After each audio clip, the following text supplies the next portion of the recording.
Hi hello అందరికీ నమస్తే. ఈ వీడియో ఓన్లీ సౌదీలో ఉన్న వాళ్ళ కోసమే.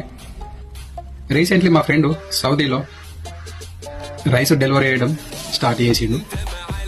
సో మీరు ఎవరైనా సరే మన తెలుగు వాళ్ళు మన సోనా మసూరి కోట్ల రైస్ ప్లస్ బాస్మతి రైస్ మీకు ఎవరికైనా కావాలని అనుకుంటే నేను స్క్రీన్ పైన ఇచ్చే నెంబర్లకు మీ లొకేషన్ వాట్సాప్లో షేర్ చేయండి.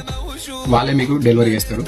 20 కిలోల కన్నా ఎక్కువ ఎవరికైతే అవసరం ఉందో వాళ్ళు ఎన్ని బ్యాగులు అయినా సరే ఆర్డర్ ఇవ్వచ్చు. అంటే ఓన్లీ కొన్ని లొకేషన్లోనే అవైలబుల్ ఉంది ఈ డెలివరీ. సో నేను అది స్క్రీన్ పైన నేను మీకు లొకేషన్ల పేర్లు మెన్షన్ చేస్తా. సో ఎవరైనా సరే మీరు ఆర్డర్ ఇచ్చే ముందు నా పేరు కానీ చెప్పినట్టయితే మీకు ఇంకా కొద్దిగా డిస్కౌంట్ కూడా దొరుకుతుంది. సో ఇది మాత్రం మర్చిపోవద్దు. సో మీరే కాదు మీ చుట్టుపక్కల ఉన్న వాళ్ళకి కూడా మన రైస్ కావాలి అనుకుంటే చెప్పండి. అక్కడ ఉన్న మన తెలుగు వాళ్ళందరూ సపోర్ట్ చేస్తారని నేను మనస్ఫూర్తిగా కోరుకుంటున్నా.